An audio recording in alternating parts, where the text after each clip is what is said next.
වේදනාව දැනෙන්නේ කැම නිසා නෙවෙයි, දත්වල සංවේදීතාවය නිසායි. විසඳුම නව සෙන්සිටිව් එක්ස්පර්ට් by සිග්නල්. තත්පර 30න් වේදනාවට සහනයක්. නැවත මතුවීම වැළැක්වීමට උපකාරී වේ. දත්වල සංවේදීතාවය නිසා ඇතිවන වේදනාව ඔබත් පරාජය කරන්න. නව සෙන්සිටිව් එක්ස්පර්ට් by සිග්නල්.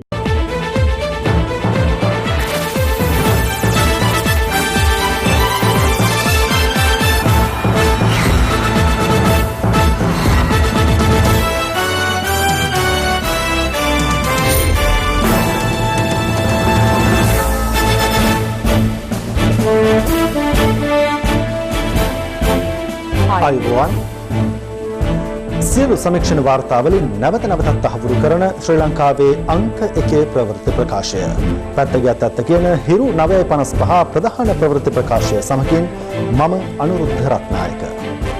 මම රෝෂණී විජේසූරිය. මුලින්ම අවධානය දවසේ සිරස්තල වෙත.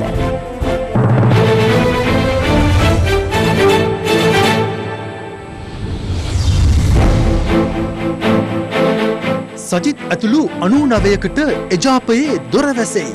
සජිත් පිළ විශ්වාස භංගයකට සැරසෙයි. නුවරඑළිය දිස්ත්‍රික්කයට හෙට දවස පුරා ඇඳිරි නීතිය. ඉරිදා මුළු දිවයිනටම ඇඳිරි නීතිය පැනවෙයි. අභාව ප්‍රාප්ත ඇමති තොණ්ඩමන් ජන්මදිනයදා සිය ගම්පියසට. මොරටුව කැළඹූ වෙඩි වරුසාවෙන් පසු තර්ජනාත්මක ඇමතුමක්. මගෙන් බේරුවොත් උඹ තමයි වැඩකාරයා. පංචාසිකවත් බේරුන්නේ මගෙන්. උඹ බේරුවොත් උඹ තමයි වැඩකාරයා. හිරු CIA හෙළි කරගත් දෙවනගල ඉඩම් කොල්ලය. මද්දකට හසුව ප්‍රතිකාර ලැබූ මෙරටට ආවේනික කළු කොටියා මියයයි.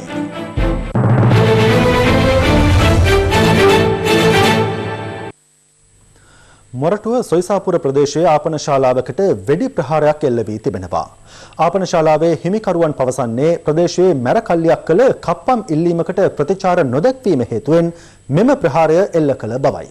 වෙඩි ප්‍රහාරය එල්ලවන අවස්ථාවේ එම ස්ථානයේ පොලිස් නිලධාරීන් තිදෙනෙකු රාජකාරියේද නිරතව සිට ඇති බවටයි වාර්තා වන්නේ.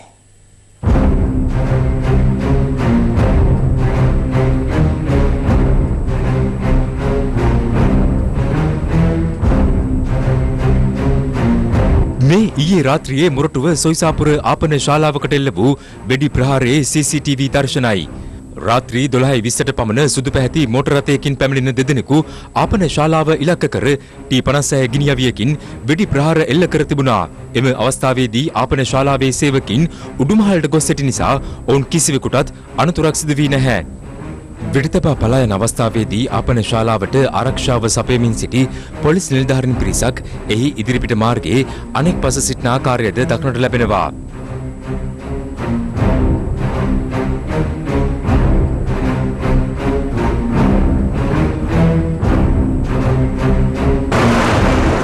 නමුත් වෙඩි ප්‍රහාරය හේතුවෙන් ආපන ශාලාවේ දේපළවලට දැඩි හානි සිදුව තිබුණේ මෙලෙසින්.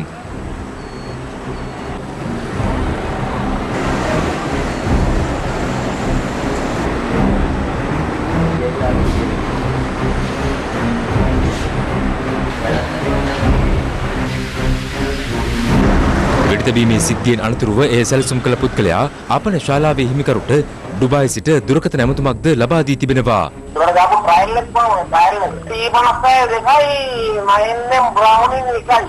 ඒට උදේ පොලිසිය කතා කරලා කියනවා පොඩි සයින් එකක් හයද ගන්න කියලා T56. මගුරන් ටික අවුල ගන්න SS මාත්‍යත් එක්ක ඇවිල්ලා. පොඩි. ඒක මම බොහොම මාරනවා. ඇයි මම වරදක් කළා නෑ. ඔයා මගෙන් රුපියල් කෝටියක් අඩේ අරින් ඉල්ලනකොට මම ගාව තියනවද සල්ලි දෙන්න කියන්නකොට. පොලිසිය සම්බයි SS. අංගුවා කියලා පුරාණ බේරිය. මගෙන් බේරුවොත් උඹ තමයි වැඩකාරයා. පංචාසිකවත් බේරුන්නේ මගෙන්. උඹ බේරුවොත් උඹ තමයි වැඩකාරයා. මෙම ආපන ශාලාවට පසුගිය 19 වනදාද සිව්දිනකුගෙන් යුත් කණ්ඩායමක් කඩු මුගුරු රැගෙන පැමිණ ප්‍රහාරයක් එල්ල කළා. එහිදී ආපන ශාලාවේ දේපළවලට දැඩි අලාභහානි සිදු වූ අතර සිද්ධියෙන් එක් අයෙකුට තුවාල සිදු වුණා. එම සිද්ධිය ආපන ශාලාවේ CCTV කැමරාවල සටහන්ව තිබුණේ මෙලෙසින්. ප්‍රදේශයේ මැරකල්ලියක් අවස්ථා ගණනාවකදීම සිය ආපන ශාලාවෙන් කප්පම් ඉල්ලා තර්ජනය කළ බවත් එම කප්පම් ඉල්ලීමට යහපත් ප්‍රතිචාර නොදැක්වීම මෙම සිදුවීම් වලට හේතු වී ඇති බවත් ආපන ශාලාවේ හිමිකරු සඳහන් කළා. වෙනද වගේ අපි කාලා 11:45 විතර උඩට ගියා. අපි නිදා ගන්න තැනට ගිහිල්ලා මේ අපේ අනිත් යාළුවෝ නම් කාට් සෙල්ලම් කර කර හිටියේ. මම පොඩ්ඩක් හාන්සිලා ඉතියි 12:20ට විතර වෙඩි සද්දයක් ඇහුණා එකපාරට. එකක් වැදුනා. ඊට පස්සේ වැඩ ගාලා 4-5ක් වැදුනා. ඊට පස්සේ ආයි තප්පර ගණන් ආයි ඇහුණා. ඊට පස්සේ අපි පල්ලෙහාට එනකොට වෙඩි දීලා එයාලා ගිහිල්ලා. මේ වගේම සිද්ධියක් කලින් වුණා නේද? 19 වෙනි දවසේ වෙන්නේ 3 දෙනෙක් ඇවිල්ලා මේ කඩේ කුඩු කරලා යනවා අපි. පොලිසිය එන්ටර් නම් ඒ වෙලාවේ දැම්මේ නෑ අපි. මොරටුව පොලිසිය මේ සම්බන්ධයෙන් වැඩිදුර පරීක්ෂණ මෙහෙයවන අතර මෙතෙක් කිසිවෙකුත් අත්අඩංගුවට ගෙන නැහැ. සජිත් ප්‍රේමදාස මහතා ඇතුළු එක්සත් ජාතික පක්ෂයේ 99 දෙනෙකුගේ පක්ෂ සමාජිකත්වය අහෝසි කිරීමට එක්සත් ජාතික පක්ෂ කෘත්‍යාධිකාරී මණ්ඩලය අද තීරණය කළා. මේ අතර අද පස්වරුවේ පැවති සමගී ජන බලවේගයේ පක්ෂයේ කෘත්‍යාධිකාරී මණ්ඩල රැස්වීමේදී තීරණය වී ඇත්තේ එක්සත් ජාතික පක්ෂයේ පාවා දෙන කලියට එරෙහිව විශ්වාස භංග යෝජනාවක් ගෙනීමටයි. දවසේ පුවත එක්සත් ජාතික පක්ෂයේ 99 දෙනෙකුගේ පක්ෂ සමාජිකත්වයේ සහ පක්ෂයේ තනතුරු වහාම ක්‍රියාත්මක වන පරිදි අත්හිටුවීමට එක්සත් ජාතික පක්ෂයේ පසුගියදා තීරණය කළා. ඒ එක්සත් ජාතික පක්ෂයේ ව්‍යවස්ථාවට පටහැනි ලෙස සමගි ජනබලවේගයේ පක්ෂයේ නාම යෝජනා ඉදිරිපත් කිරීමේ චෝදනාව යටතේ. කෙසේ වෙතත් සමගි ජනබලවේගයේ මහලේකම් රංජිත් මද්දුම්බණ්ඩාර මහතා පැවසුවේ නව පක්ෂයේ පිහිටුවීමට එක්සත් ජාතික පක්ෂ කෘත්‍යාධිකාරී මණ්ඩලයෙන් අනුමැතිය හිමි වූ බවයි. මේ අතර සමාජිකයන් 99 දෙනාගේ පක්ෂ සමාජිකත්වයේ අහෝසි කිරීම පිළිබඳ අවසන් තීරණය ගැනීම සඳහා එක්සත් ජාතික පක්ෂයේ කෘත්‍යාධිකාරී මණ්ඩලය අද පිරිවරුවේ රැස් වුණා. පක්ෂ ව්‍යවස්ථාව අනුව යම්කිසි පිරිසක් එක්සත් ජාතික පක්ෂණය පෝෂණය නොකර වෙනත් දේශපාලන පක්ෂයක් පෝෂණය කරනවා නම් සියලු දෙනාගේම නමින් සමාජිකයන්ගේ සමාජිකත්වය තහනම් කරා. කොහොමත් එයාගේ තනතුරු දෙසැම්බර් 31 වෙනිදා වෙනකොට අහුසු වෙලා තිබෙනවා. සමාව දෙන්න කවුරුත් ඉල්ලුම් කළා නැහැනේ. ඕනෑම වෙලාවක එක්සත් ජාතික පක්ෂයෙන් යන පිරිස් වලට එක්සත් ජාතික පක්ෂයට එන්න අවස්ථාව තියෙනවා. සජිත් ප්‍රේමදාස මැතිතුමා දැන් එක්සත් ජාතික පක්ෂයේ නෑ. එක්සත් ජාතික පාක්ෂිකයොත් එක්කනේ අපි ඉන්නේ. සමාජිකයන් බහුතරයක් ඉන්නේ ඔවුන් සමග කියලා ඔවුන් කියන්නේ. ඉතින් බහුතරයක් ඉන්නවනේ මෙතන එන්න එපා. සංජිත් මද්දුම්බණ්ඩාර මහතා කියනවා ඔබතුමාලට එහෙම හිතියාවක් නැහැ තනතුරු වලින් නිරපන්න. සංජිත් මද්දුම්බණ්ඩාර මහත්තයා නාම යෝජනා ලයිස්තු ටිපෙක්ස් කරපු මිනිහානේ. මිනිහා කියන ඒවාද ඔයගොල්ලෝ විශ්වාස කරන්නේ. 2015 එක්සත් ජාතික පක්ෂයත් සමග මහමැතිවරණයට තරඟ කරපුත් ඒ වගේම පළාත් පාලන මැතිවරණේ තරඟ කරපු 99 දෙනෙක් පක්ෂයේ සමාජිකත්වය අත්හිටුවලා තියෙනවා. ඒකට සියලු දෙනාම අනුමැතිය දුන්නා. පක්ෂයේ සභාපති, විකල්ප සභාපති, පක්ෂයේ නියෝජනාය සේරකට කියලා මේ පක්ෂයේ හදවත ගිහිල්ලා තාමත් ඉුවේකට පණ තියෙනවා. අනිවාර්යයෙන්ම පණ තියෙනවා. අද රනිල් වික්‍රමසිංහ මැතිතුමාත් මේක ඉවත් වෙලා ආණ්ඩුවට ගියා කිව්වට පක්ෂය වැටෙන්නේ නැහැ. ඒ 99 දෙනාටම ආපහු පක්ෂයට එන්න ඕනේ නම් ඒගොල්ලන්ට අනිවාර්යයෙන්ම අපිත් එක්ක ආපහු කතා කරලා සමාජිකත්වය අරගෙන එකතු වෙන්න පුළුවන්. දොර වහලා නැහැ. අපිත් කැමති ඉතින් මේ සියලු දෙනාම ආපහු එකතු වෙනවා නම් නාම යෝජනා ලයිස්තුව කැන්සල් වෙලා ආපහු අලුත් නාම යෝජනා ලයිස්තුව දාන්න වෙනවා නම් පංගක සාකච්ඡා වෙලා ගොඩක් දුරට මේ කට්ටිය එකතු වෙන්න ඉඩ තියෙනවා. දැන් මහින්ද රාජපක්ෂ මහත්මයා කියන්නේ දෙසරයක් ජනාධිපති වෙලා මේ රටේ යුද්ධයේ දිනලා වෙන දේශපාලන සලකුණක් වගේ හැදුණු කෙනෙක්. ඒ සලකුණයි මේ පැත්තෙන් මේ කියන පුද්ගලයා ගත්තාම එතන අහසට පොළ වගේ වෙනස් නේ. 2000 වසරේ හම්බන්තොට දිස්ත්‍රික්කයේ නීති ලේකම්තුමා පක්ෂයට දන්නනවා පක්ෂ යාන්ත්‍රණය සම්බන්ධයෙන් සජිත් ප්‍රේමදාස මහත්මයා පක්ෂයට විරුද්ධව කටයුතු කරනවා කියලා. 2000 ඉඳන්ම තමයි මේ එක්සත් ජාතික පක්ෂය ඇතුලේ විපක්ෂ නායකවරයෙක් බිහි වෙලා තියෙන්නේ. නියෝජ්‍ය නායක තනතුරට වඩා පක්ෂය තුළ විපක්ෂ නායක තනතුර කරපු නිසා තමයි මේ පක්ෂයට මේ හානිය වුනේ.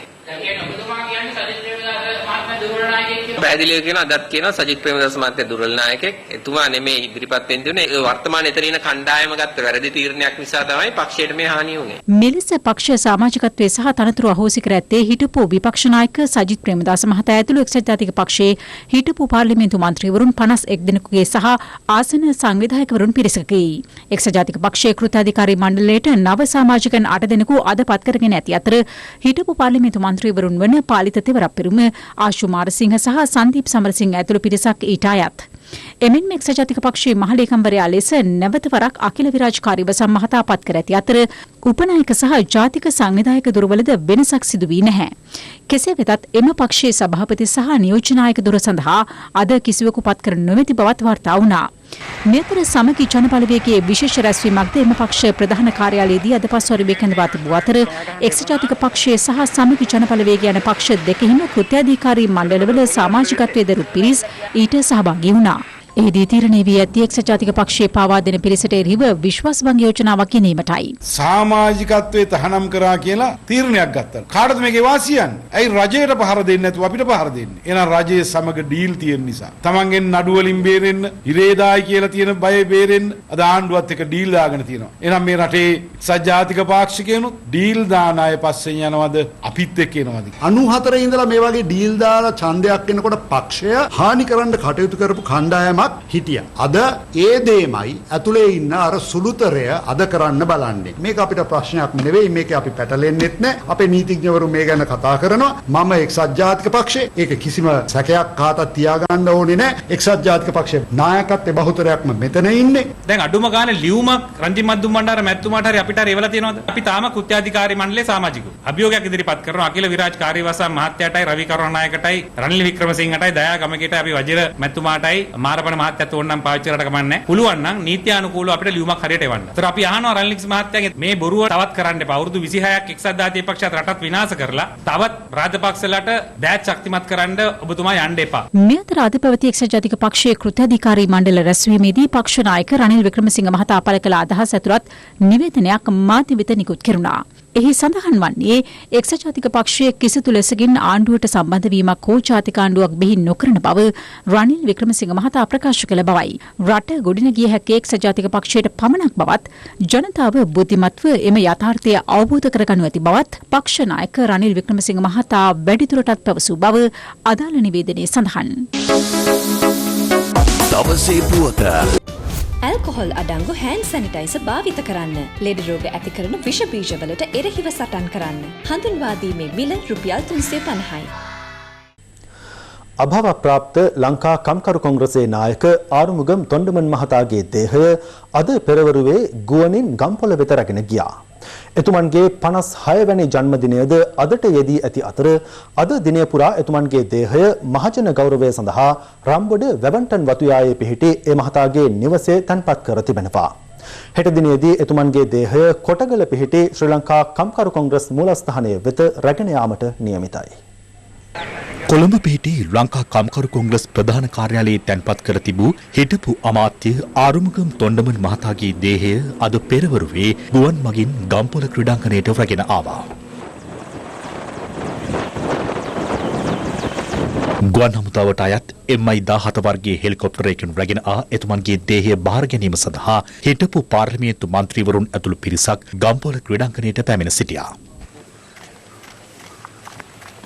ගම්පොළ ක්‍රීඩාංගණයේ සිට එතුමන්ගේ දේහය රැගත් උරිය පෙරහැර කොත්මලේ රම්බොඩ වැවන්තන් වතුයායේ පිහිටි නිවස වෙත පැමිණියේ අද පස්වරු 1ට පමණ. හිටපු අමාත්‍ය ආරුමුගම් තොණ්ඩමන් මහතාගේ දේහයට අවසන් ගෞරව දැක්වීම සඳහා දේශපාලන සගයීන් මෙන්ම මහජනතාවද විශාල වශයෙන් පැමිණ සිටියා. රජුන් තනන්නන් හැටියට විරුදාවලීලා ඔහු වතුකරේ ජනතාවට පුදුම ආදරයක් තිබුණා. ඔවුන් වෙනින් අරගල ඔවුන් වෙනින් රැඩිකල් මහජන ගෞරවය වෙනුවෙන් අද දිනය පුරා වැවන්ටන් වතුයායේ පිහිටි නිවසේ තැන්පත් කර ඇති එතුමන්ගේ දේහය හෙට නුවරඑළිය කොටගල පිහිටි ලංකා කම්කරු කොංග්‍රස් මූලස්ථානයේ වෙත රැගෙන යාමට නියමිතයි. අභාව ප්‍රාප්ත ආරුමුගම් තොණ්ඩමන් මහතාගේ 56 වෙනි ජන්මදිනයද අදට යෙදී තිබීම විශේෂත්වයක්. හිටපු අමාත්‍යවරයාගේ දේහය පිළිබඳ අවසන් කටයුතු ලබන 31 වෙනිදා පස්වරුවේ හැටන් නෝවුඩ් තොණ්ඩමන් ක්‍රීඩාංගණයේදී රාජ්‍ය අනුග්‍රහය සහිතව සිදු කිරීමට නියමිතයි. හිටපු අමාත්‍ය ආරුමුගම් තොණ්ඩමන් මහතාගේ අභාවය හේතුවෙන් කඳුකරේ ජනතාව අදත් ආගමික වතාවත්වල නිරත වුණේ මෙලෙසින්. සිය දේශපාලන නායකයාගේ වියෝව හේතුවෙන් සියලු වතුකම්කරුවන් අද සිය දෛනික සේවා කටයුතු වලින් ඉවත්ව සිටියේ සිය නායකයාට ප්‍රණාමය පුද කිරීම වෙනුවෙන්.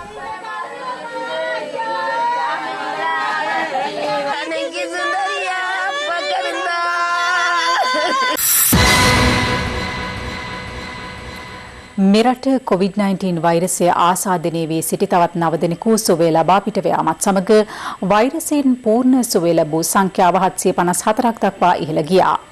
මෙරටින් වාර්තා වන සමස්ත COVID-19 ආසාදිතයින් ගණන 1548ක් දක්වා ඉහළ ගියේ අද තවත් COVID-19 ආසාදිතයින් 18 දෙනෙකු හඳුනා ගැනීමත් සමගයි. මේ අතර නුවරඑළිය දිස්ත්‍රික්කයට හෙට දිනය පුරා නිරෝධායන ඇඳිරි නීතිය ක්‍රියාත්මක බවට ජනාධිපති මාධ්‍යංශයේ නිවේදනය කළා.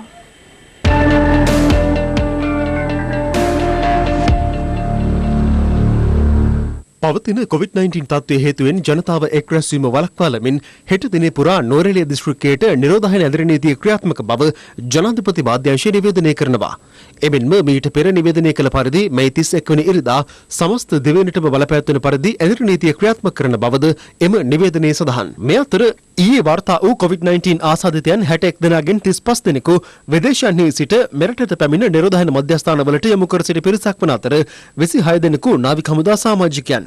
COVID-19 වෛරසය ආසාදනය වී සිටි තවත් පුද්ගලයන් 9 දෙනෙකු සුවය ලබා රෝහල් වලින් පිටව යාමත් සමග පූර්ණ සුවය ලැබූ සංඛ්‍යාව 754ක් දක්වා ඉහළ ගියා. ඒ අනුව වෛරසය ආසාදනය වී රෝහල්ගතව ප්‍රතිකාර ලබන සංඛ්‍යාව 783ක් වනවා.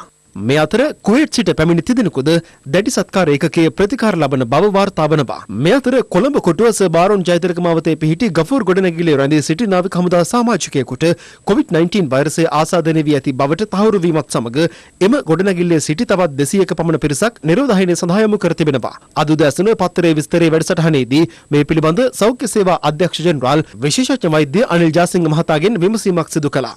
ටිකක් අපි කලබලයටපත් වුණා ගෆූර් ගොඩනැගිල්ලේ නාවික සෙබලෙකුට කොරෝනා වැළඳුනාය කියන කතාවත් එක්ක මේකෙන් විවෘත සමාජයට එහෙම ගැටලුවක් ඇති වෙන්නේ නැද්ද? මේක සම්පූර්ණයෙන් නාවික හමුදා බටයින් සිටින ගොඩනැගිල්ලක්. මෙහි නාවික හමුදා රියදුරකට තමයි මේ ආසාදිත තත්ත්වය ඇති වුනේ. දැන් එම ගොඩනැගිල්ල සම්පූර්ණයෙන් නිරෝධායනටපත් වෙලා තියෙනවා. මේ නාවික හමුදාවෙන් හෝ බාහිරින් පැමිණෙන අයගෙන් යම්කිසි ආකාරයකින් විස බීජය පිටට ගියොත් එහෙම මේක විශාල ගැටලුවක් බවට පත් වෙයි. බෙලරුස් රාජ්‍යයේ සිටි ශ්‍රී ලාංකිකයන් 277 දෙනෙකු රැගත් විශේෂ ශ්‍රී ලංකන් ගුවන් යානයක් ඊයේ රාත්‍රී 11:45ට පමණ දිවයිනට පැමිණියා. UL 12.06 දරන මෙම ගුවන් යානයෙන් මෙරටට පැමිණි ශ්‍රී ලාංකිකයන් අතර එරට අධ්‍යාපනය සඳහා ගොස් සිටින සිසුන් වැඩි පිරිසක් සිටින බවයි හිරු ගුවන්තොටුපළ වාර්තාකරු පැවසුවේ. ඔවුන් සියලු දෙනා නිරෝධායන මධ්‍යස්ථාන වෙත යොමු කිරීමට පියවරගෙන තිබෙනවා. මේ අතර ගුවන්තොටුපළින් මෙරටට COVID-19 වෛරසය ඇතුළු වීම වැළැක්වීම සඳහා ගත යුතු ඉදිරි පියවර සම්බන්ධයෙන් අවධානය යොමු කරමින් කටුනායක ගුවන්තොටුපළේ PCR පරීක්ෂණාගාරයක් ස්ථාපිත කිරීමට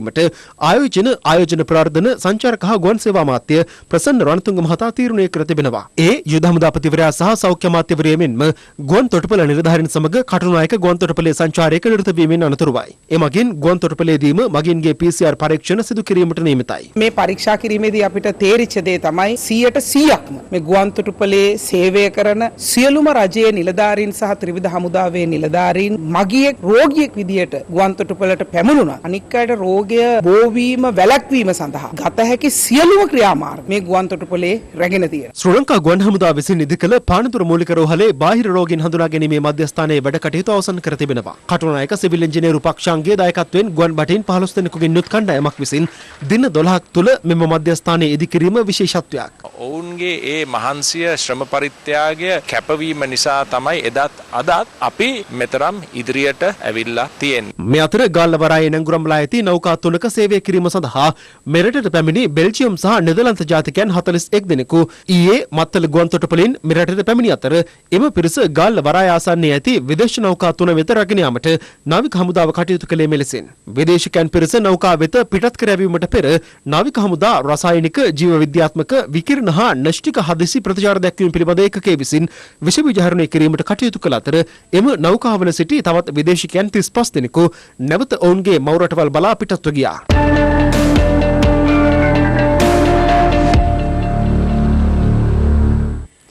COVID-19 වෛරසය ආසාදනය වීමෙන් ඉන්දියාවෙන් වාර්තා වූ සමස්ත පුද්ගල මරණ සංඛ්‍යාව අද වෛරසයේ මූලාරම්භයේ සිදු වූ බවට සැලකෙන චීනයේ මරණ සංඛ්‍යාවද ඉක්මවා ගියා.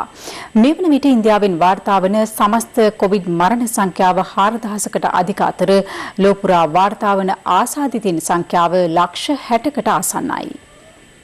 දකුණු ආසියානු කලාපයේ වැඩිම කොවිඩ් මරණ සහ ආසාදිතින් වාර්තා වීම අතින් ඉදිරියෙන් පසුවන්නේ අසල්වැසි ඉන්දියාවයි.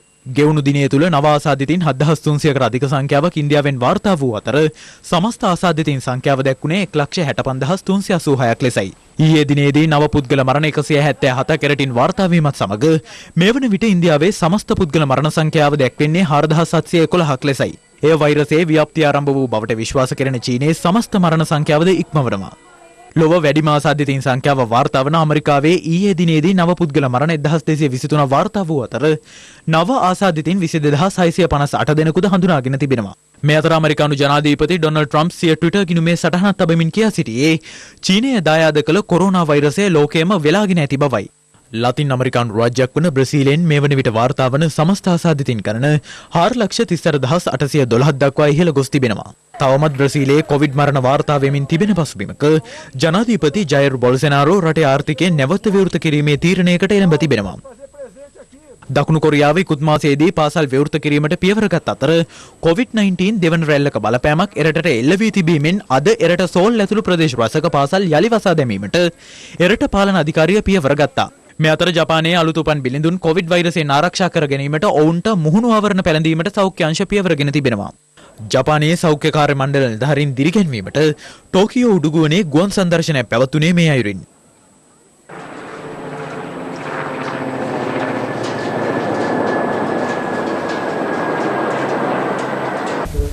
මේ බර්ලින් නුවර රංගශාලා සමාජ දුරස්ථභාවය ආරක්ෂා කරමින් රසිකයින්ට විනෝද වීමට අවස්ථාව සලසා දී තිබුණු අයුරුයි.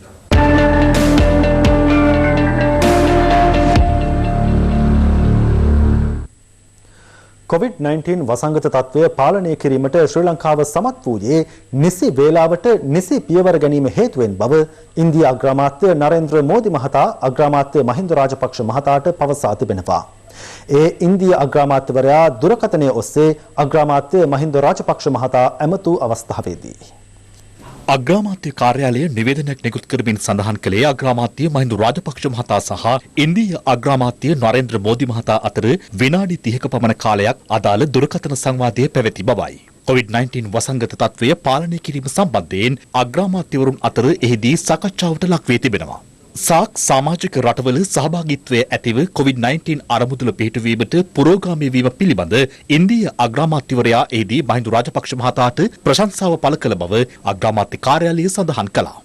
මේ අතර අද අනුරාධපුරයට පැමිණි අග්‍රාමාත්‍ය මහින්ද රාජපක්ෂ මහතා ප්‍රථමයෙන් රුවන්වැලි මහසෑය චෛත්‍යරාමාධිකාරී නුවර කලාවේ ප්‍රධාන සංඝනායක පූජ්‍ය පල්ලේගම හේමරතන හිමියන් බැහැ දැක ආශිර්වාද ලබා ගත්තා.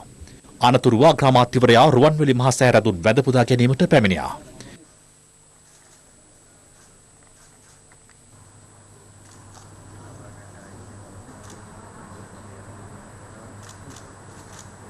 පසුව අග්‍රාමාත්‍යවරයා අටම ස්ථානාධිපති උතුරු මැද දෙපළාතේ ප්‍රධාන සංඝනායක පූජ්‍ය පල්ලේගම සිරිනිවාස හිමියන් බැහැ දැක ආශිර්වාද ලබා ගත්තා. අග්‍රාමාත්‍යවරයා ජයශ්‍රී මහ බෝධීන් වහන්සේ වැඳ පුදා ගත්තේ ඉන් අනතුරුවයි.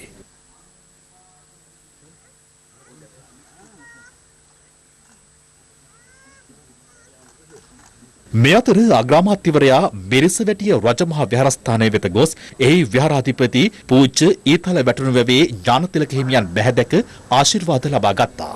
අවුරුදු 50ක් ආපු ගමනක්නේ. ඔබතුමාගේ ජීවිතය ගැන නොදන්න අය නැහැ. පැය 24ම වැඩ කරපු කෙනෙක් හැටියට දේශපාලඥයෙකුට බොහෝ අයට ආදර්ශයක් ගන්න පුළුවන්. කොරෝනා වෛරසය හැදිච්ච වෙලාවේ ගත්ත තීන්දුව ක්‍රියාත්මක කරපුවා සාර්ථක කරගන්න හම්බ වුණා. මිනිස්සු සම්පූර්ණ මර තිබ්බ බොරු ලෙඩ ඔක්කොම නැති වුණා මිනිස්සුන්ට. වෙනදා දොස්තර මහත්තයා 12ට දෙන්නේ අපොයින්ට්මන්ට් එක. දැන් ඔක්කොම කින්නික් නැතුව හිටියන මාස 3ක්. ඔය ඉන්නේ ජයන.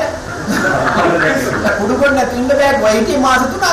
අරකු කොට නැතුව ඉන්න බෑ කිව්වා. හන්දා කුඩේ රෝසරයක් අල්ල කරනවා වගේ ආණ්ඩුව අරන් යන්නේ. නැවිදිච්ච කෝච්චියක් අල්ල කරනවා වගේ මේක අරන් ගියේ. පිට හොඳ වෙන්න ඕනේ. පපුව හොඳ වෙන්න ඕනේ. රටක් ගොඩ ගන්න ඉස්සෙල්ලා.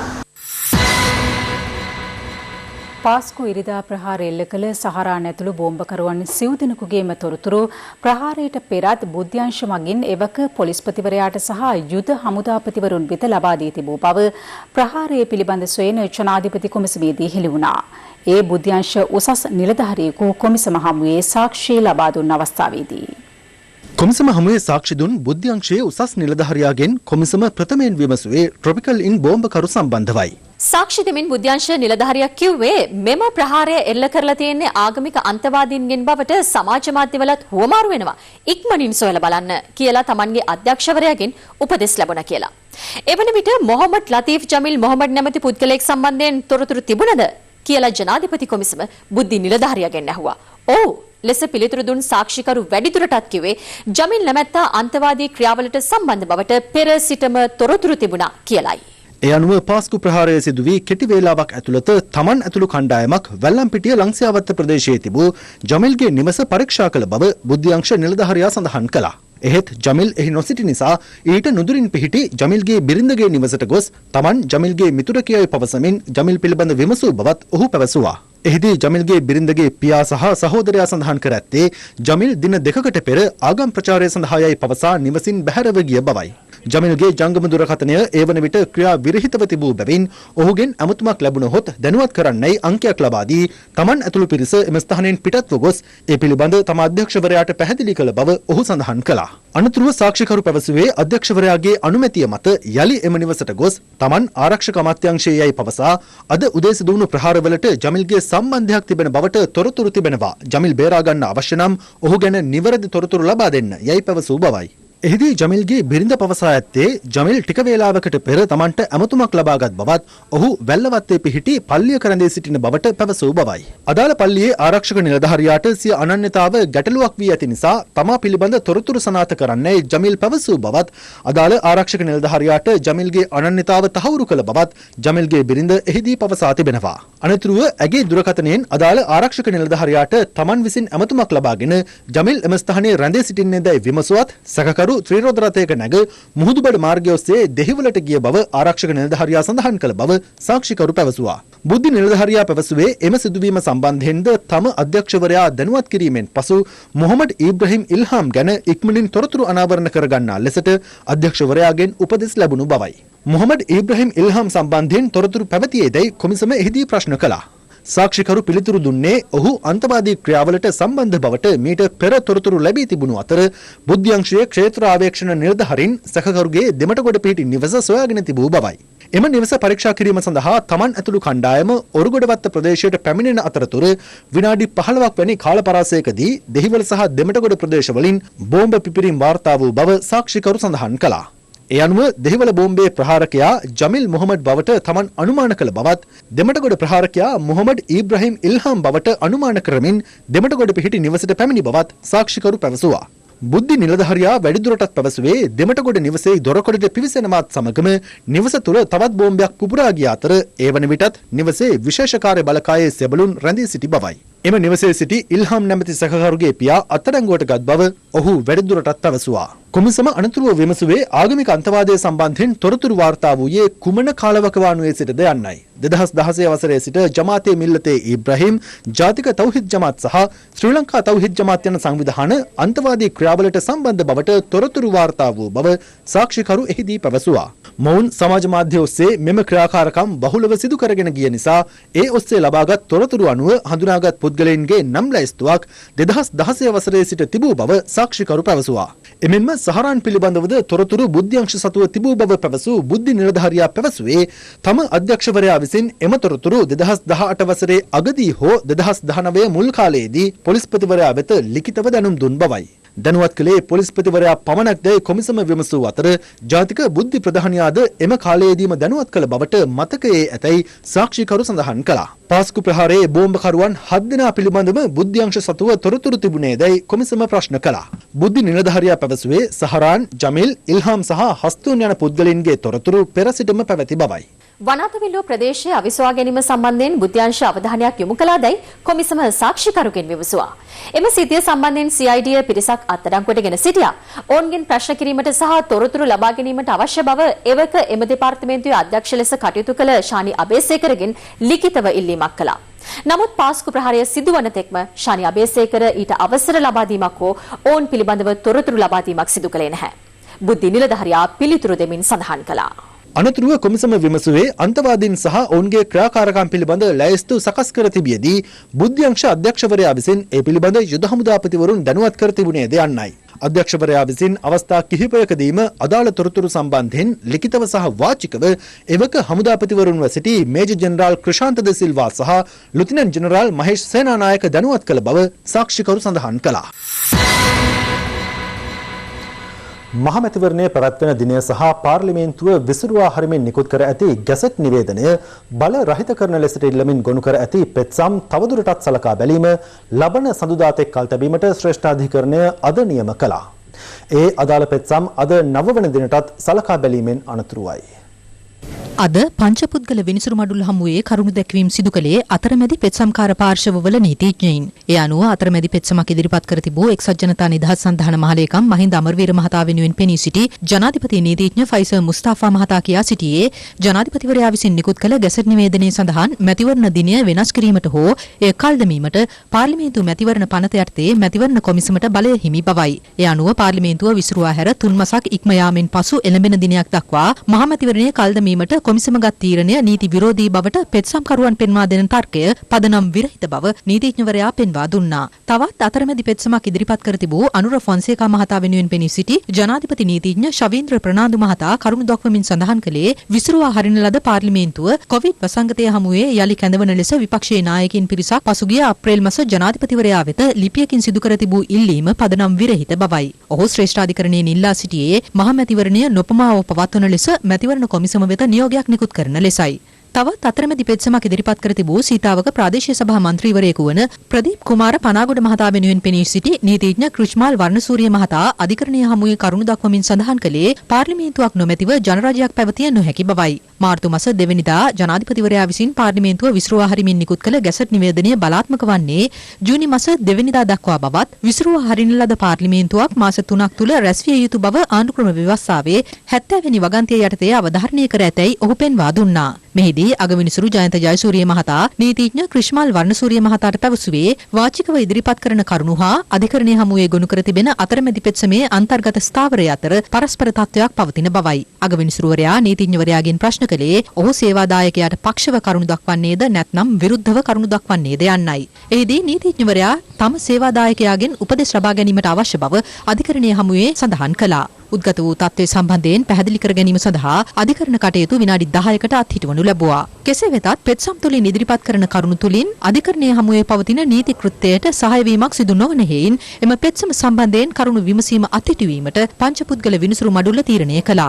අනතුරුව පෙත්සම පිළිබඳ වැඩිදුර සලකා බැලීම ලබන සඳුදා පෙරවරු 10 තෙක් කල් තැබුණු අතර එදින පෙත්සම්කාර පාර්ශවයේ නීතිඥවරුන්ගේ පිළිතුරු දේශන ඉදිරිපත් කිරීමට නියමිතයි. මෙහිදී මැතිවරණ කොමිසම වෙනුවෙන් පෙනී සිටි ජනාධිපති නීතිඥ සාලිය පීරිස් මහතා මැතිවරණය අනවශ්‍ය ලෙස කල් තබන බවට තම සේවාදායකයින්ට අතරමැදි පෙත්සම් සහ ජනාධිපති ලේකම්වරයා චෝදනා එල්ල කර ඇති බැවින් ඒ පිළිබඳ කරුණු දැක්වීමට කාලය ලබා දෙන ලෙස ඉල්ලීමක් කළා. එහිදී අගමිනිසුරු ජයන්ත ජයසූරිය මහතා නිවේදනය කළේ සුදුසු අවස්ථාවේදී කරුණු දැක්වීමට අවසර ලබා දෙන බවයි. පහුගිය කාලේ පුරාවටම බෙදුණු වෙන්වුණු තීන්දුව තීරණ ගෙනාපු මැතිවරණ කොමිසම නීතිඥවරුන් තිදෙනෙකු හරහා ඔවුන්ගේ මත ප්‍රකාශ කර තත්ත්වයක් අපි දැක්කා. අද පැහැදිලිව ශේෂාධිකරණය තීන්දුවක් ලබා දුන්නා. කරුණාකරලා ඔබලා කතා කරලා ඔබ තිදෙනාගේ එක් නීතිඥ මහතෙකුට පමණක් මැතිවරණ කොමිසම වෙනුවෙන් කරුණු දක්වීමේ අවසරය ලබා දෙන බව පැහැදිලිව දක්වා සිටියා. අපේ පිළිතුරට මම නැගිටිනකොට 3 මාරයි වෙලාව නිසා සඳුදා නැවත නඩුවල් ගන්නකොට පෙත්සම් කරු වෙනුවෙන් පළමුව මම මගේ පිළිතුරු දේශනාව කරනවා.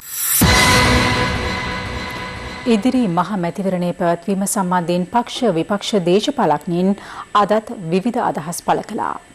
මැතිවරණයක් අනිවාර්යයෙන්ම තිබිය යුතුයි. මැතිවරණයකින් පාර්ලිමේන්තුව රැස් වෙන්න ඕනේ. මහජන නියෝජිත එන්න ඕනේ. ඒ නිසා තමයි මැතිවරණයක් පිළිබඳව අපි කතා කරන්නේ. රටේ පාර්ලිමේන්තුව නැතුව මාස 3කට වැඩි කාලයක් රට යනවා නම් ඒක ව්‍යවස්ථාවට විරුද්ධයි. ඒක සිංහල ඉංග්‍රීසි දෙමළ තේරෙන ඕන කෙනෙකුට තේරෙන්න ඕනේ. මේ මැතිවරණ කොමසාරිස්තුමා මැතිවරණයක් තිබ්බොත් මේ වැඩ ටික ඉක්මන් වෙනවා. මොකද පාර්ලිමේන්තුවක් ඉක්මනින් පිට ගත්තොත් අපිට අවශ්‍ය මූල්‍ය ප්‍රතිපාදන සලසගෙන මේ සංවර්ධන ව්‍යාපෘති කඩිනම් කරගන්න පුළුවන්. හොඳ ප්‍රබුද්ධ පාර්ලිමේන්තුවක් ඇති කර ගැනීම තමයි වඩා වැදගත්. රටේ ජනතාවට බයක් නැහැ. බය වෙන්නේම දැන් රට සාමකාමී, දැන් රට ආරක්ෂිතයි. දැන් ඕන දෙයක් කරන්න පුළුවන්, ඡන්දේ කරන්නත් පුළුවන් කියලා ඡන්දයේ පිළිබඳව තිබෙන බලාපොරොත්තු ඉෂ්ට කරගන්න ගිහිල්ලා ජනතාව අනතුරටපත් කරන්න එපා. තාම පහසුවෙන් අපිට පළවෙනි වතාවට සුළු ජාතික පක්ෂ නැති තුනෙන් දෙකේ ඉලක්කයට යන්න පුළුවන් ආණ්ඩුවක් ගොඩනැගෙමින් තියෙනවා. මේක තේරෙනවා අපේ අනුර කුමාරලාට, සජිත්ලාට.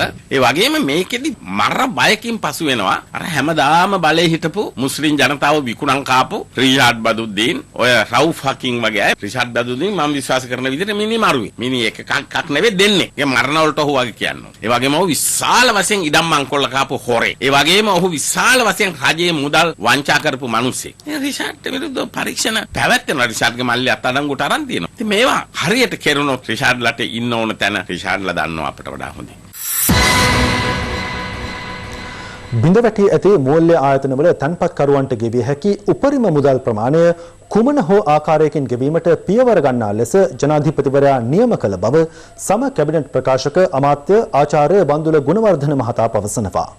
රජයේ ප්‍රවෘත්ති දෙපාර්තමේන්තුවේ පැවති කැබිනට් තීරණ දැනුම් දීමේ ප්‍රවෘත්ති සාකච්ඡාවේදී අමාත්‍යවරයා මේ බව සඳහන් කළා.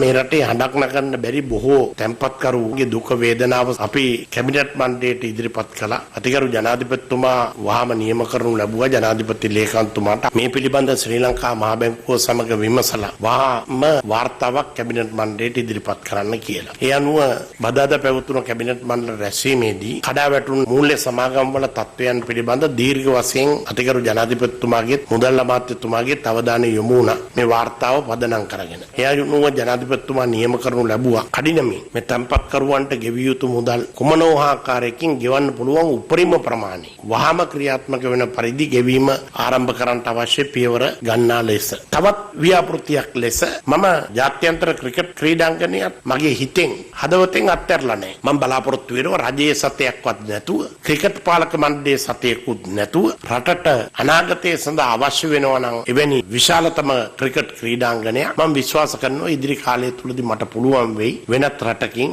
රාජ්‍යයකින් ආයතනයකින් මේ මිලියන 30 විතර ඉල්ලගන්න. දැන් මේ තුන්වෙනි පාරටත් වෙනස් වීම හරහා යම්කිසි විදිහකට මේ සහල් මාපියාවට රජයේ නතුවීමක් වගේද වෙන්නේ? 98ට වඩා සහනයක් වැඩිපුර පාරිභෝගිකයට දෙන්න තමයි ඊට අඩු මිලක් නියම කළේ. ඒ අඩු මිල ක්‍රියාත්මක කිරීම තුලින් වෙළඳ පොලේ ඇති වෙලා තිබුණ හිඟියන් මවාපෑමට දරන උත්සාහයන් යනාදී සම්බන්ධයෙන් පාරිභෝගික කටයුතු පිළිබඳ අධිකාරිය විවිධ වාර්තාවලට අතිරේකව ඒ ස්ථානයට ගිහිල්ලා ස්ථානීය පරීක්ෂණයක් කරලා ඒ ඇතිවෙච්ච තත්වයන් රජයට දැනුම් දීලා ඒ අනුව ඇතිවෙච්ච සාකච්ඡාවල ප්‍රතිඵලයක් ලෙස තමයි 100ට අඩුවෙන් හාල් මිල තියාගන්නට දරන උත්සාහය ලෙස තමයි මේ මිල ගැලපුම් සිද්ධ කරලා තියෙන්නේ. අමතුමා ඔබතුමා දැන් ක්‍රිකට් ක්‍රීඩා පිටි ගැන කතා කළා. ඔබතුමා කිව්වා ඔහමක මට කොහොම හරි ඔබතුමා එක ගන්න උත්සාහ කරනවා කියලා. තඹ සතයක්වත් ආණ්ඩුවේ මුදල් නොමැතිව වෙනත් අයගේ මුදල් නැතුව මම කොයාට හරි ගිහිල්ලා හිඟා කාලා වෙන රටකින් මුදල් හොයාගෙන කරන එක. ඒකට අකමැතිද ඔබතුමා?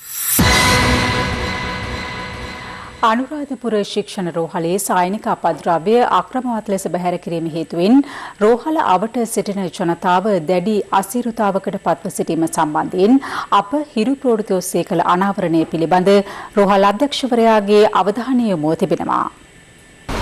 උතුරු මැද පළාතේ විශාලතම රෝහල වන අනුරාධපුර ශික්ෂණ රෝහලේ සායනික අපද්‍රව්‍ය අක්‍රමවත් ලෙස පරිසරයට බැහැර කරන අතර ඒවා පිළිසීමට ලක් කරන්නේද පරිසරයට නිරාවරණය කරමින් බව අප ඊයේ දින හිරු ප්‍රවෘත්ති ඔස්සේ වාර්තා කළා. මේ හේතුවෙන් රෝහල අවට ජීවත් වන ජනතාව සෞඛ්‍ය ගැටලු රැසකට මුහුණ පා සිටින අතර මෙම බලපෑම් අත්විඳීමට නොහැකිව ප්‍රදේශවාසීන් කිහිප දෙනෙක්ම මේ වන විට තම නිවාස අතහැර දමා ගොස් අවසන්. එමෙන්ම මෙම සායනික අපද්‍රව්‍ය මල්වතුයට ගලා බසින කුඩා ඇල මාර්ගයකටද බැහැර කිරීමට අනුරාධපුර ශික්ෂණ රෝහල කටයුතු කර තිබෙන ආකාරය අප පෙන්වා දුන්නා. ඊයේ අප කළ වාර්තා කිරීමත් සමග අනුරාධපුර ශික්ෂණ රෝහලේ අධ්‍යක්ෂවරයා ඊට අද ප්‍රතිචාර දැක්වුවා. අපේ රෝහලේ කසල පුරුස්වන යන්ත්‍රය ක්‍රියා විරහිත වුණා. ඒක අදාළ නඩත්තු කරන කම්පැනියට දැනුම් දුන්නාම ඒ අයට ඉන්ජිනේරු නීතියෙන් දා හැකියුන්නේ නැහැ මේක ඇවිල්ලා අලුත් වැඩියා කරන්න. ඒ අතර වාරේ එකතු වෙන අපද්‍රව්‍ය අපිට සිදු වුණා ගොඩ ගහලා තියාගන්න. ශරීර කොටස් කොහොමඩක්ම එතන හමු වෙන්නේ නැහැ. මෙතන ඇත්තටම පදිංචියට සුදුසු ප්‍රදේශයක් නෙවෙයි. මේකේ අර අනවසර කරුව තමයි වටේට ඉන්නේ. තත්ත්වයෙන් විතර ඉන්සිනරේටර් යන්ත්‍රය අලුත් වැඩියා කරාට පස්සේ මේ නැවත තුච්ච කසල දහනය අවසන් කරගන්න පුළුවන්කම ඇති වෙනවා. කෙසේ වෙතත් එම ස්ථානයට ගිය අපට අද දිනයේදී දැක ගන්නට ලැබුණේ ඊයේ දිනේදී මෙන්ම අදත් එම සායනික අපද්‍රව්‍ය අක්‍රමවත් ලෙස බැහැර කර ඇති ආකාරයයි. රෝහලක අපද්‍රව්‍ය යනු කැලිකසල නොවේ. ඒවා නිසි ක්‍රමවේදයක් සහිතව බැහැර කළ යුතු වන්නේ ඒ තුලින් මතුවන පාරිසරික ගැටලු බරපතල නිසයි. තම වගකීම හරිහැටි ඉටු නොකරන බලධාරීන් ඒ වෙනුවෙන් බොළඳ තර්ක ගොඩනගන්නේ නම් පීඩාවට පත්වන සාමාන්‍ය ජනතාවට වග කියන්නේ කවුද? අප ඉදිරියේ ඇති ප්‍රශ්නාර්ථය මෙයයි.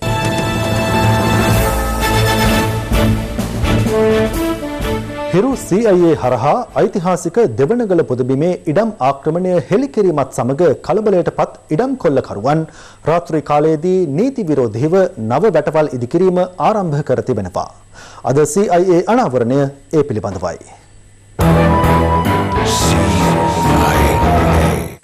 හිරු CIA හරහා ඓතිහාසික දෙවනගල පුදබිමේ ඉඩම් ආක්‍රමණය මුල්වරට හෙළි කළේ පසුගිය 20 වෙනිදායි. පුරාවිද්‍යා ස්මාරකයක් වන මෙම පුදබිමේ මායිම් ලකුණු කිරීමට පසුගිය කාලයේ පැමිණි රාජ්‍ය නිලධාරීන්ට මරණ තර්ජන එල්ල කර පළවා හැර තිබුණා. දැන් මේක මැනලා නැහෙනේ. මනින්න දුන්නේ නැහැ. මෙතන ගැටලුවක්. නමුත් අදටත් මේ මැනුම නැවතිලා. අපි දන්නවා මේ නිලධාරී හිටියේ මෙයාලට රාජ්‍ය නිලධාරීන් හටද එවන් මරණ තර්ජන එල්ලවද්දී හිරු CIA කණ්ඩායම නොබියව මෙම ඉඩම් කොල්ලය රට හමුවේ හෙළි කළා. අපගේ එම අනාවරණයෙන් පසුව පුරාවිද්‍යා දෙපාර්තමේන්තුවටද වැරදි ඇති බව ප්‍රකාශ කළ පුද්ගලයන් මෙම ඉඩම් කලක පටන් Taman භුක්ති විඳිනා බව හැඟවීම සඳහා කූට වැඩපිළිවෙලක් ආරම්භ කර තිබුණා. ඒ අලුතින් මෙම ඉඩම්වල භවභෝග සිටුවමින් මේ දෙවනගල විහාරයට ගොඩ වෙන්න තියෙන ප්‍රධාන මාවත. අරක මම මෙයාලා මේ ඉඩම අල්ලන අද මේ කෙසෙල් හදලා තියෙන අදනේ. අද උදේ මේ කෙසෙල් හදලා තියෙන්නේ අපේ විහාරෙන් දෙන පාර. මේ බිම තමයි අම්බලම පිටින් තැන. බලන්න උදේ අද උදේ හදපු කෙසෙල් බලමු තව ප්ලාස්ටිකයක් දාගන්න බැරිලානේ. මේ පසුගිය 20 වෙනිදා අප පළමු වරට දෙවනගල පිළිබඳ අනාවරණය සිදු කරන විට පුදබිමට පිවිසීමට ඇති පඩිපෙළ දිස් වූ අයුරුයි. ඒ ගමන් මගේම මේ වන විට ඉටිරෙදි ඇද අලුතින් වැටක් ඉදිකර තිබුණේ මේ ආකාරයෙන්. දැන් බලන්න මේ ඊයරය ගහලා තියෙන්නේ. මේ වැටක් ගහලා තියෙන්නේ. ඒ සියල්ල පන්සලේ ඉඩම් දැන් ගහමින් තියෙන්නේ මේ. මේ දැන් උදේ ගහන්නේ. එයි මේ දැන් විහාරයට අපි යන්නේ කොහමද හිතන්නකෝ. දැන් හිටෝ ඉඳලා මේක ආක්‍රමණයක් නේ පේනවනේ. දැන් උදේ එනකොට දැන් වැඩ ගහන්නේ. දැන් දුවලා කොහොම මිනිස්සු. එස්පන අපිට දිනෙන් දින තීව්‍රවන දෙවනකල ඉඩම් ආක්‍රමණයට ඉක්මන් විසඳුමක් ලබා නොදනහොත් මෙම ඓතිහාසික උරුමය මතු පරපුරට අහිමි වන දිනය වැඩි ඈතක නොවන බව අමුතුවෙන් කිව යුතු නැහැ.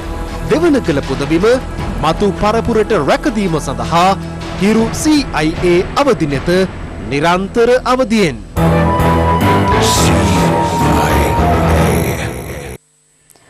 මද්දකට හසුවීමෙන් තුවාල ලබා උඩවලව ඇත්තතුරු සෙවණේ ප්‍රතිකාර ලබමින් සිටි දුර්ලභ කළුකොටියා අද දහවල් මිය ගියා. උඩවලව ඇත්තතුරු සෙවණේ පශු වෛද්‍ය මාලක අබේවර්ධන මහතා සඳහන් කළේ මද්දට හසුවීම හේතුවෙන් කළුකොටියාගේ ගෙල ප්‍රදේශයේ පටකවලට දැඩි හානි සිදුව තිබූ බවයි. ජාන විකෘතියක් මත වර්ණදේහ වෙනස් වූ කළුකොටියන් 101ක් පමණ ශ්‍රී ලංකාවේ රක්ෂිතවල ජීවත් වන බවට වාර්තා වනවා. දිවිනේ මෙතෙක් වාර්තා වූ කළුකොටින් සියල්ල ශ්‍රීපාද රක්ෂිතය ආශ්‍රිතව වාර්තා වන අතර මෙම සත්වයින් සැලකෙන්නේ වඳවීමේ තර්ජනයට ලක්ව ඇති ඉතා දුර්ලභ ගණයේ සත්ව කොට්ටාසයක් ලෙසටයි. කළුකොටින් පිළිබඳ තොරතුරු මීට පෙර අවස්ථා කිහිපයකදී වාර්තා වී තිබුණද ඒ අතරින් අවස්ථා 3කදීම එම සත්වයින් හමුව තිබුණේ ඝාතනයට ලක්වීමෙන් අනතුරුවයි. එමෙන්ම අද දිනේ මියගිය කළුකොටියා මේ වසරේ මාස 5ක් තුළ මියගිය දෙවන කළුකොටියා වීමද විශේෂත්වයක්.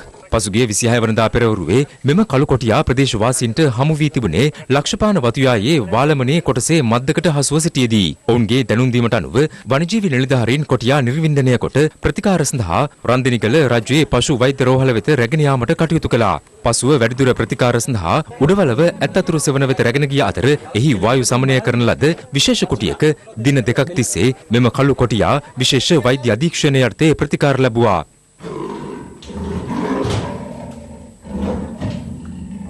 බෙල්ල මද්දකට හසු වෙන නිසා ඒ අවට පටකවල සිදු හානි නිසා ඇතිවෙච්ච සංකූලතා නිසා තමයි මේ සතා මිය ගොස් ඇති බවට අපි විශ්වාස කරන්නේ. මේ ස්ථානයටත් ගෙනහල්ලා අපි අතර මේ සතාව අඳුරු කාමරයක තියලා තමයි ප්‍රතිකාර කටයුතු කළේ. නමුත් මේ සතාගේ ජීවිතය බේර ගන්න අපිට බැරි වුණා. වෛද්‍යවරයා වැඩිදුරටත් පැවසුවේ ඊයේ පස්වරුවේ සිට මෙම සත්වයා ඉතා අසාධ්‍ය තත්වයේ සිටි බවයි.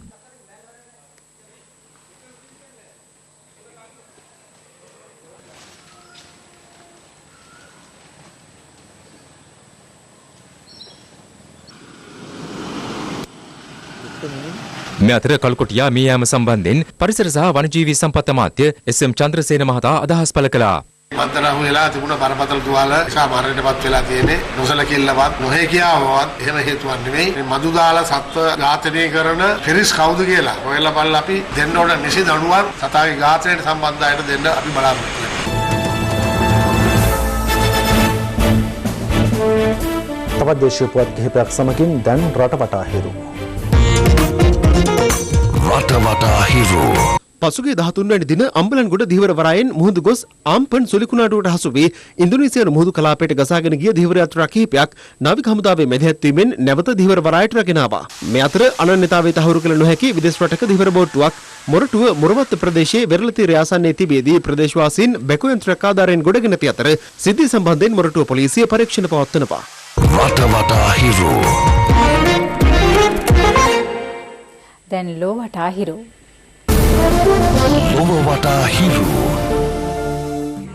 අමරිකාවේ මිනිසෝටාහි නිරායුධ කළු ජාතික තරුණයෙකු සුදු ජාතික පොලිස් නිලධාරියෙකු විසින් පාදයෙන් ගෙල සිර කර ඝාතනය කිරීමේ සිද්ධියක් මුල් කරගනිමින් එරට නගර රැසක දැඩි විරෝධතා රැල්ලක් ක්‍රියාත්මක අතර එම තොරතුරු සජීවීව වාර්තා කරමින් සිටි CNN ප්‍රවෘත්ති සේවයේ මාධ්‍යවේදියෙකු මෙලෙස මිනිසෝටා පොලිසිය අත්අඩංගුවට ගත්තා.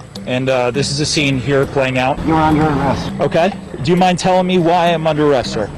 Why am I under arrest, sir? This is the four of us. We are one team. Put us back where you want us. We are getting out of your ways. කෙසේ වෙතත් මිනිසෝටාහි ආණ්ඩුකාරවරයා අදාළ සිද්ධිය සම්බන්ධයෙන් සිය කනගාටුව පළ කර ඇති අතර විදේශ මාධ්‍ය වාර්තා කළේ පසුව CNN මාධ්‍යවේදියා නිදහස් කිරීමට පියවරගෙන ඇති බවයි.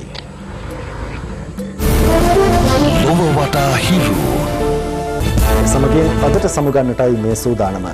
පැත්තක් නොගත් ඇත දැනගැනීමේ අයිතිය තවදුරටත් තහවුරු කරගන්නට ඔබේ ජංගම දුරකථන ජාලය අනුතිරේ දිස්වන පරිදි හිරු ප්‍රවෘත්ති SMS සේවාව සක්‍රිය කරගන්න.